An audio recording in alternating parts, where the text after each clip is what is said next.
We have more. और ऐसी दूसरी बड़ी इंटरेस्टिंग कहानी रामायण से जुड़ी आती है। तो आपका जो सवाल है ना कि टाइम साइक्लिक है और हम कहाँ हैं, हम मतलब कितनी बार ये कौन सी साइकिल है, तो ये तो हनुमान जी को भी नहीं पता है, तो हमको तो पता ही नहीं हो सकता कैसे। तो क्या है, हनुमान राम के बहुत बड़े भक्त है ना, वो मतलब वो उनके बिना जीना ही नहीं चाहते।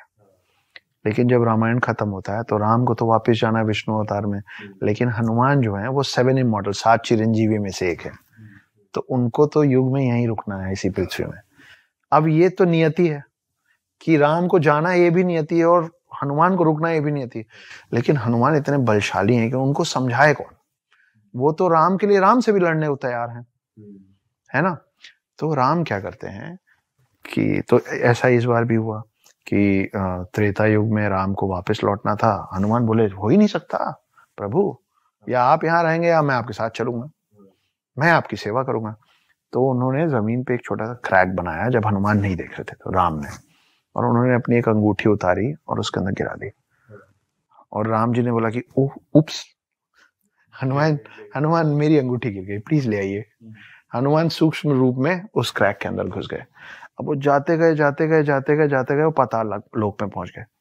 पाताल लोक में उनको शेषनाग मिले। तो शेषनाग बोले यहाँ क्या कर रहे हैं आप महाराज। तो बोले वो मेरे राम की अंगूठी गिर गई, ढूंढ रहा हूँ, मिल ही नहीं रही है। तो शेषनाग मुस्कुराने लग गए। तो हनुमान जी ने बोला कि आप क्यों हंस रहे हैं। बोले आप फिर बुद्धू बन गए इसलिए। बोले मतलब। बोले वो देखिए, जब वो पलटे ना तो वहां अंगूठियों का पहाड़ बना हुआ था। तो हर बार त्रेता युग में राम ऐसे ही बुद्धू बना के हनुमान को छोड़ जाते। देखिए जो 7 चिरंजीवी हैं, कईयों को उनका नाम भी नहीं पता, इसलिए मैं बता देता हूँ।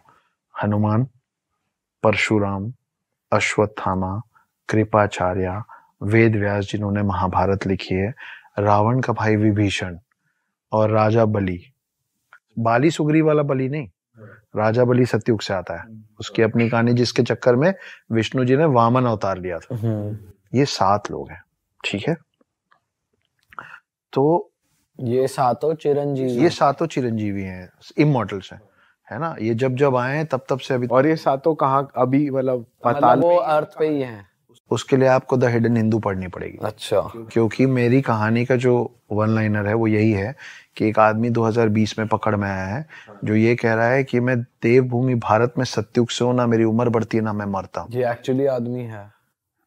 बढ़िए, मैं रामायण का हिस्सा भी रहा हूं और महाभारत का भी, मैं राम से भी मिला हूं और कृष्ण से भी, और मैं वो 8वां चिरंजीवी हूं जिसके बारे में दुनिया ने अब तक सुना नहीं है। और मैं ढूंढ रहा हूं 7 चिरंजीवियों को जिनके बारे में हम थोड़ा बहुत जानते हैं। मेरे मन में कभी कभी ये सवाल आता है कि जब ट्रूथ एक है ना, ट्रूथ एक है और यहाँ इंडिया में, भारत में इतने सारे उसके प्रमाण भी है, तो ये सारी घटनाएं इंडिया के अराउंड ही क्यों है, या इंडिया से मिलता जुलता हमने सुना है कि चलो ईरान तक या वहां तक का है रामायण में भी, कि एक किष्कंधार राज्य जो था वो अब अफगानिस्तान में शायद, है ना।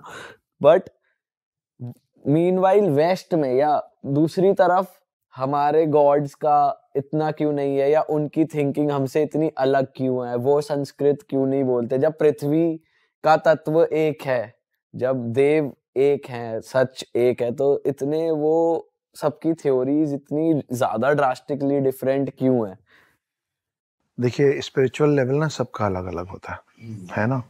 आप दुनिया में भारत के अलावा कहाँ सुने पुराने समय में, अब वहां के लोग तो आ रहे हैं इस्कॉन टेम्पल, हाँ, है ना, सब छोड़ छाड़ के राधा कृष्ण करने, है ना।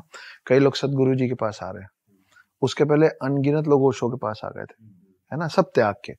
लेकिन इन सब के पहले, और ये सब त्याग के आ कहाँ रहे हैं, भारत ही आ रहे हैं। हाँ। आप इसके अलावा कहाँ सुने हो कि सब त्याग के चले गए। क्रिश्चियनिटी में ऐसे सब त्याग के जाने वाला सीन ही नहीं है। फादर्स हैं वो भी शादी करते हैं, है ना, नन्स हैं एट टाइम्स वो भी